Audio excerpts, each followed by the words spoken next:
Welcome to This Explainer. Today, we're diving headfirst into a really fascinating, multi-decade mystery.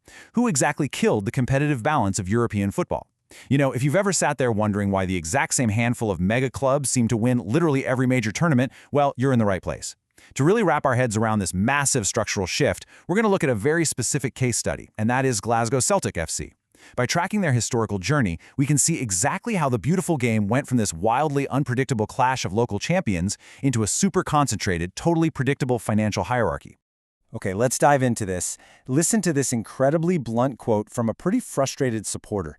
Celtic's 22 years of European failure damns everyone on our board. Ouch, right? But it perfectly captures the modern plight of a team with an incredibly proud history. Seriously, remember that Celtic was the very first British team and actually the first Northern European team to ever lift the European Cup back in 1967. But lately, just like this fan points out, their trips to the continent have basically been one continuous disappointment. Which brings us to the overarching paradox of our explainer today. Why does a team that utterly dominates at home struggle so badly in Europe? Look, the old firm derby in Glasgow is arguably one of the most heated in all of Britain, right? Yet Celtic consistently manages to hold their domestic rivals at arm's length. They absolutely dominate Scotland. But the second they step onto that continental stage, it's like they hit a brick wall. So how did the gap between domestic dominance and European irrelevance get so unbelievably wide? Well, to figure that out, we actually need to rewind the clock all the way back to the beginning of the 1970s. Section 1. 1970, the tactical shift. You see, the origins of this competitive decline for traditional clubs didn't start in some stuffy corporate boardroom. It started right out on the pitch, specifically during the 1970 European Cup final in Milan. Now, on one side, you had Jock Stein's Celtic. They were the heavy favorites, playing this really pragmatic, common-sense British style. But their opponents, the Dutch side Feyenoord, managed by Ernst Happel, they brought something completely revolutionary. They rolled out a 4-3-3 formation built on absolute spatial control and military precision. Observers back then actually noted that Feyenoord spoke a delicate dancing language of their own.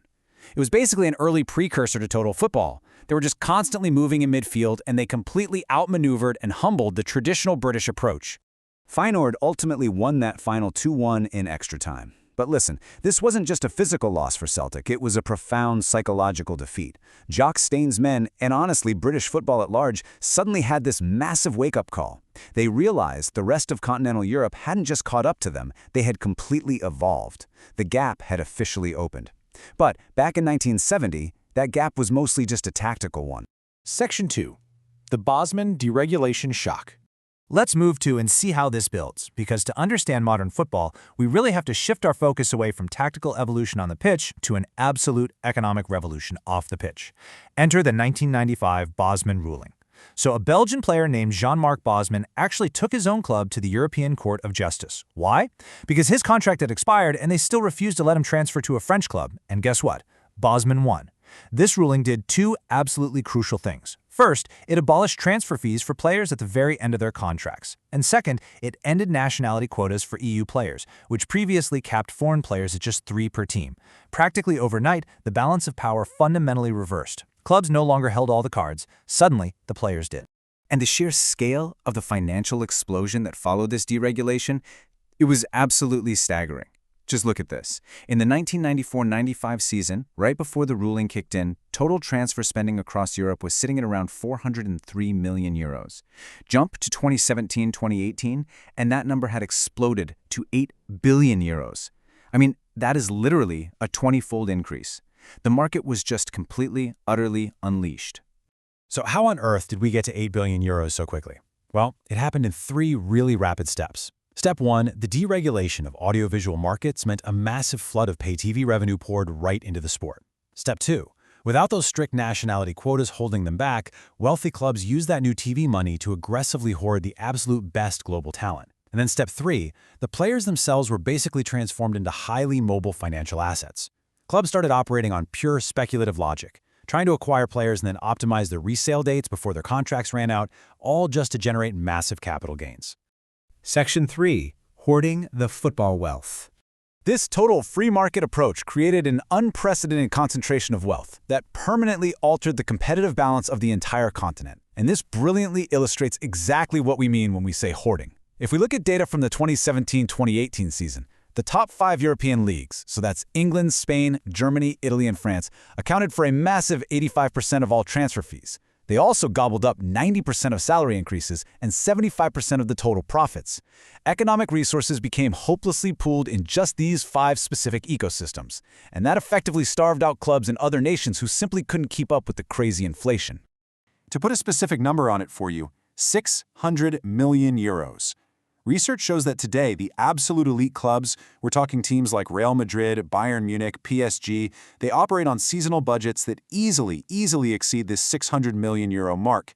And because of this massive canyon-sized financial disparity, the results of tournaments like the Champions League have become highly predictable. Every single season, it's pretty much the exact same dozen or so clubs dominating the quarterfinals and beyond. For any team outside that super elite financial bubble, the direct fallout is honestly severe. First off, there's just a total financial inability to retain top talent. Player mobility is higher than it's ever been. On average, players stay at a club for just 2 years now. We're also seeing a huge decline in homegrown starting players. Teams average maybe 2 or 3 homegrown starters nowadays because recruitment has shifted to a completely global, speculative model. Because of these intense economic pressures, traditional development clubs that have incredibly rich histories, clubs like Celtic, Ajax, FC Porto, they've virtually disappeared from the very top tier of European competition. Section 4. Nostalgia and Modern Reality. All right, let's zoom back in from all these macroeconomics down to the ground level. If you take a look at fan forums, like this quote from a Celtic Reddit community, you see a whole lot of looking back. This one fan writes, "That early 2000s team was beating Barcelona, Juventus, Man United, Ajax, Porto. None of them are Henrik Larsson or ever will be."